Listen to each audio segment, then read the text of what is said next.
We welcome in now our weekly guest on Tuesdays. It's ESPN NFL analyst Dan Orlovsky, whose appearances on One Bills Live are presented by Caesars Sportsbook, an official mobile sports betting partner of the Buffalo Bills. And, man, it was a wild one here on Sunday, a shootout that I think many of us thought certainly had the potential to happen, and sure enough, it did.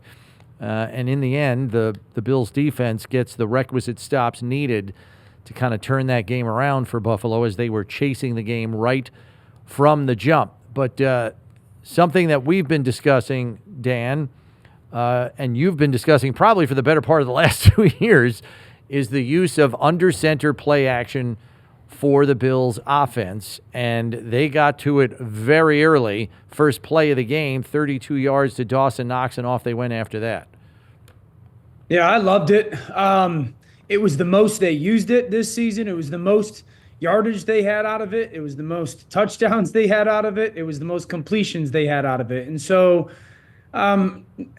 Chris, I think it's something that when you take a look back and you're obviously heart of December, playoff run, and you go, really, who are we? Or who can we be if we need to be our best? And I think that this past Sunday was the Polaroid of that. The perimeter players, the wide receivers, are who they are. Can you win with them? I think the body of work says yes. Is there a very specific way that you have to win with them? Yes. You're not going to line up like Cincinnati and call pass plays, one-on-one routes, and consistently, win on the perimeter. But I think that putting the quarterback under center, because they do in their run game, that they don't really have the gun run game as much as they did last year. This year's a more under center run game, and utilizing not only play action, but I also had the complaint that the play action passes were kind of one of two things.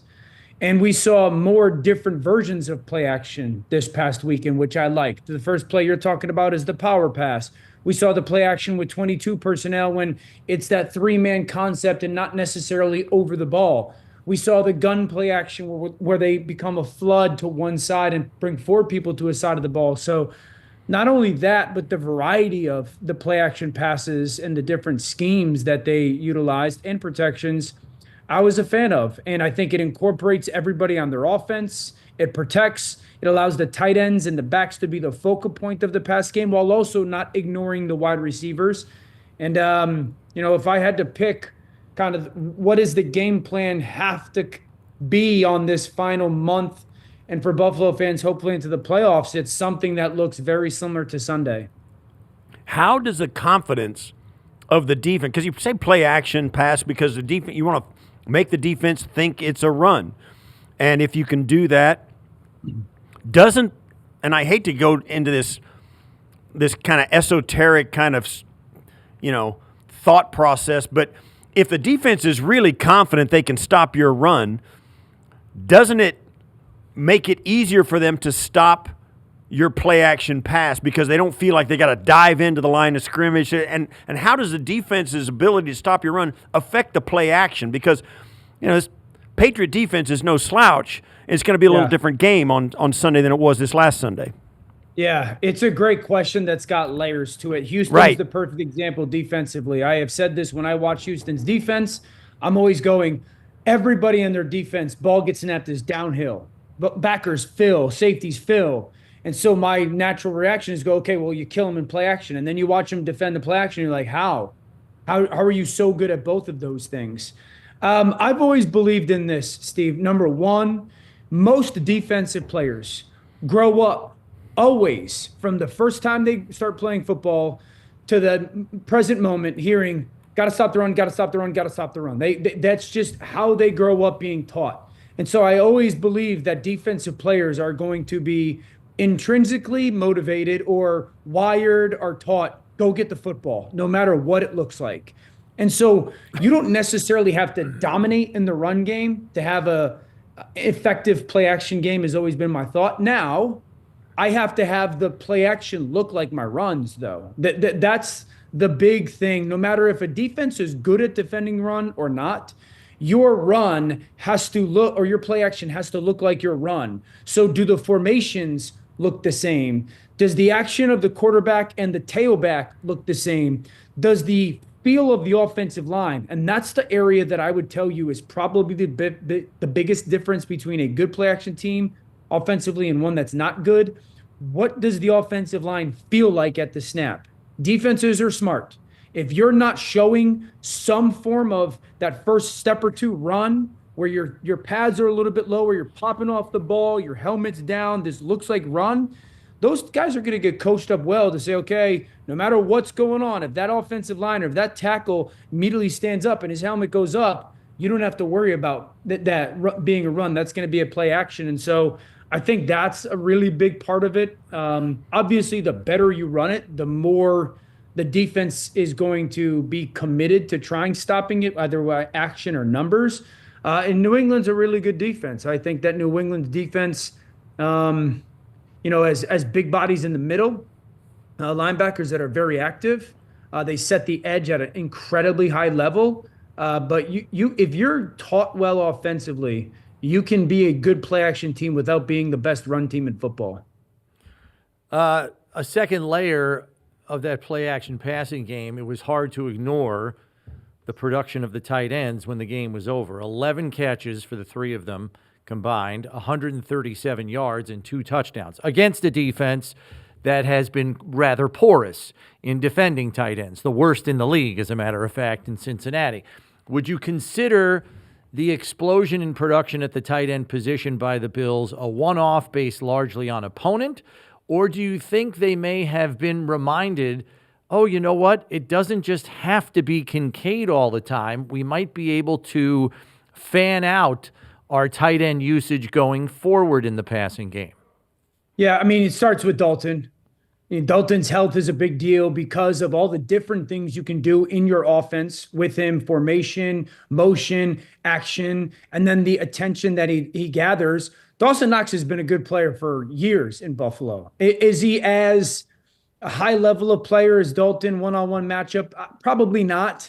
That doesn't mean that he's not a really good player. And so, yeah, I think, Chris, we for a couple weeks now, it's been this trend of there's this giant question mark at wide receiver, and are they good enough? And Coleman's benched, and Shakir and Shavers, and Gabe Davis has come in and brought some nice moments. And I think over the past month, that's why you sit there and go, you start to really, maybe it's a little bit late than desire, but you're really figuring out who you are in your pass game. And yeah, their pass game should be, at least the focal point should be those backs and tight ends as pass catchers. And so does that mean that I'm not impressed with some of the stuff the receivers have done? Not at all.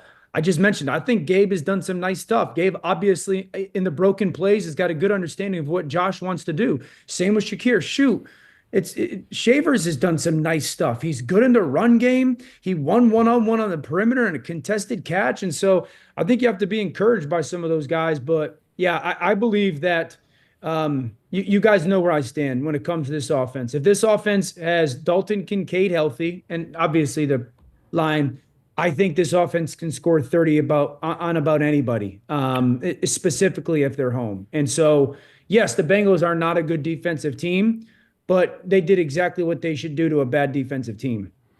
So I guess we shouldn't get too deep into this before we ask you about your thoughts on the way Josh played this last weekend. I mean, it's just another one. You can throw this on a stack of a lot of games that look like this, and some think it's too many, and I get that. He's doing too much. But once again, and he is the engine, and he revved on the Cincinnati Bengals. Higher, he gets better. Yeah, every time. Yeah, so he revved his engine against a bad football team, and it showed. I mean, the guy was unbelievable. If you had asked me 6 weeks ago, Josh in the MVP conversation, I would have said, no, just not playing good enough. If you would have asked me maybe 3 weeks ago, is Josh in the MVP conversation, I would have said, nah, just not good enough this year, not consistent enough this year. And then in the last 2 or 3 weeks, he's played himself very much so into the MVP conversation.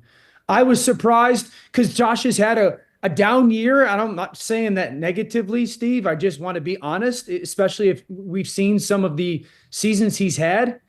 He's second in the NFL in touchdowns. Matthew Stafford, who I would probably put at 1B, in the MVP race is first in the NFL with 35 touchdowns. Josh Allen is second in the NFL with 34 touchdowns. In a year where he's not dominating, maybe in the way that we grew accustomed to, a month left. Is it far-fetched for Josh to have another 45 touchdown season? No. I would argue that it's more than likely. And so I think that to your guy's point, he's starting to play his best football coming off of a game against Houston where there's a lot of variables where you don't play well, and hopefully people can watch the Chiefs and one of the great quarterbacks of all time struggle and go, okay, maybe Buffalo isn't as bad as it looked for stretches. I just thought, obviously, the play action pass game. But, Steve, you just go down the notes, and I call them above the X's and O's plus plays. I got 1, 2, 3, 4, 5, 6, 7, 8, 9, 10 plays where you go, that's not coaching. That's not a great design or scheme. That's the quarterback doing something above the play call that becomes a very high-end play, a highly productive and or explosive play. So it's good to see that out of him. And is he doing too much? Sure. But the sun is going to rise tomorrow as well. So that's a duh. It's Josh Allen. It's the Buffalo Bills. Yeah.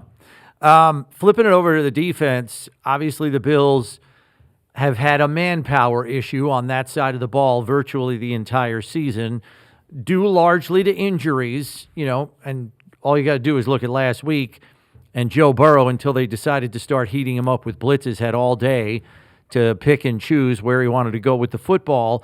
But you have no Ed Oliver, Michael Hoyt's done for the season, and you don't have Joey Bosa because of a hamstring injury. That's your three best pass rushers, not a part of the equation. So they had to turn to sending more guys, and boy, has it been fruitful when they blitz Christian Benford off the corner the last 2 weeks. Uncanny. Not just takeaways, but defensive touchdowns.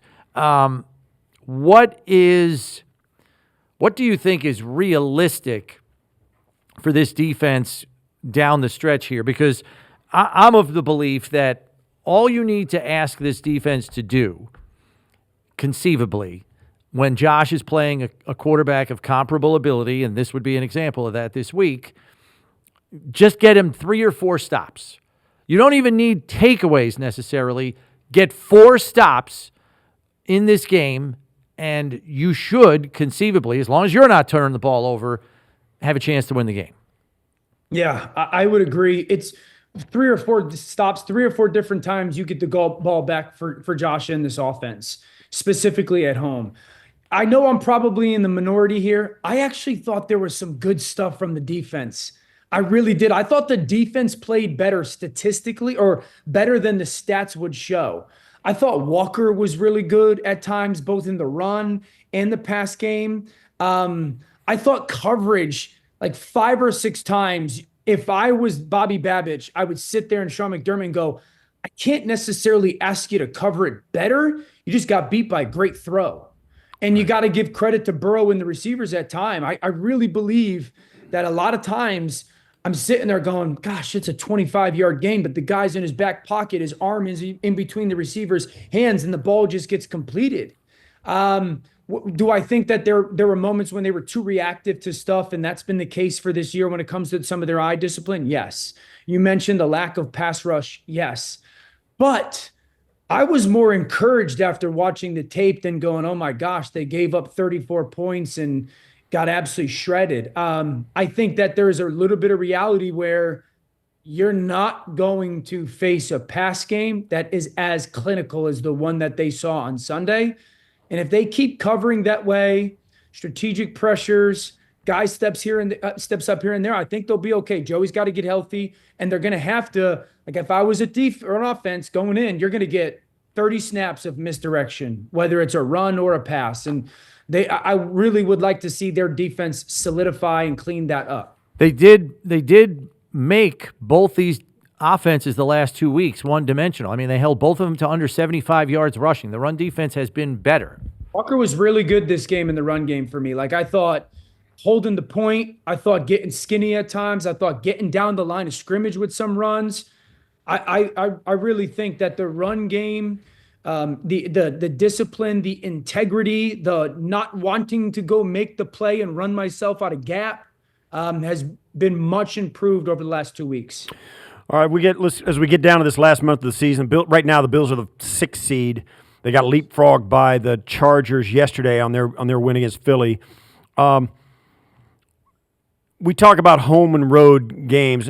Buffalo is, and we've talked about this in your past visits with us. It's hard for Buffalo, particularly like in that Houston game and the Atlanta game, where you go into a stadium where you need to communicate pre-snap, shift, motion, do all of that. It's really tough for Buffalo to be as efficient on the road as it is now. And you've said that here on the show before. How about a team like Houston or Denver? Those teams on the road are a little bit better off, particularly like in a playoff atmosphere where their defense is kind of the engine of what makes things run, right? And they can communicate and still do what they want to do on a road environment. So how much of that may or may not affect, this tournament coming up? Wide open AFC, teams in the play. We don't even know who they're gonna be, but we expect the Bills to be a part of that. They're gonna have to go on the road the way it looks. Yeah, I mean, this coming Sunday is obviously the game. If they find a way to go to New England and win, they got a chance to have people come to their place. If they don't find a way to win this game, obviously you're still sitting there with a question mark on the playoffs, even though you would still believe find a way to win one more game and get in. But then it's also going on the road. Big picture view, Steve. Patrick doesn't feel like he's getting in. Lamar just doesn't feel like he's going to get in. They're still in the conversation, but Lamar doesn't look like Lamar. Burrow's not getting in. It'll be the easiest path, Josh Allen. When it comes to having to go knock off one of those great Hall of Fame trending quarterbacks, easiest path he's ever had. So maybe not the best team that he's had in trying to do that, but not having to beat those guys, it puts added expectation and pressure on it. I think if this offense is healthy, and I look at matchups, can they go on the road and beat an Indy in Indy? Yes. Can they go on the road and beat a Jacksonville? Yes. I would tell you they match up well versus Denver, because to throw the ball against Denver, you got to have backs and tight ends, and that's the focus point. So can they go on the road and beat a Denver? Yes. Can they go on the road and beat a Chargers? Absolutely. The Chargers offensive line is just decimated by injuries. Houston would be the one that would give me a high level of caution. Could they go on the road and beat Pittsburgh? 100%. So, Houston, yes, all that, like that would be, and I think, Steve, a lot of teams in the AFC don't want to go to Houston. I don't think anybody's like, sign me up to play that defense, home or away. And so, I think that this Sunday's game is going to go a long, long way to determine how confident, but make no mistake about it. If they're at home, if they find a way to win Sunday and win the division, they should go to Santa Clara. If they got to go on the road, they can. All right, so Dan, quickly on the Patriots, where do you think they are most improved now from where they were in Week 5 when they last played Buffalo? Yeah, from an offensive perspective, the amount of information they're giving Drake May at the line of scrimmage, it's like he's a 5-year veteran. They are calling 3 or 4 plays per huddle, and you're going to see these motions and shifts, and he's going to get them in and out of plays that are ideal versus the look that you're presenting him. So 1, the different ways that they can get in and out of plays. 2, the different personnels that they're throwing out there. Utilization of the 2 tight ends, utilization of the 2 backs. Booty's stepped up and become a big-time player. The pocket movement of the quarterback has really grown this year. He very rarely hangs in the same place. He's constantly avoiding pressure. His understanding of how the rush is matched with coverage. He doesn't take a lot of sacks. And so like there's been, this is a good offense. This is an offense that's humming. Obviously the left tackle, who's been a outstanding player, is out. They're constantly committing to protecting the quarterback. You're going to see double edges chipped all the time. And so you live in this world, Chris, you're just mentioning the pressures. Is that something you really want to get into? Because New England's like, we're going to make sure your pressure at least doesn't get a starting point. From the defensive perspective, They're healthy on the back end. They set the edge in the run game fantastic. And I've been outspoken. New England fans don't like me. If you're going to play nickel defense as much as they do, this is a Gilliam game. This is a Jackson Hawes game. You got to stop my run with 5 defensive backs on the field on a consistent basis. Yeah. All right. Very quickly, I know you had a little fun with the telecast, the Fun Day telecast with you had a character. I mean, you were turned into a cartoon. Yeah. With Monsters Inc. there. What was that whole thing like? And did you have say on what you were going to look like? Because that's a heck of a caricature. No say in what I was going to look like. That was presented to me. Chris, it's a lot of fun. You know, I have kids who kind of grew up. I have 13-year-old sons and a 10-year-old daughter.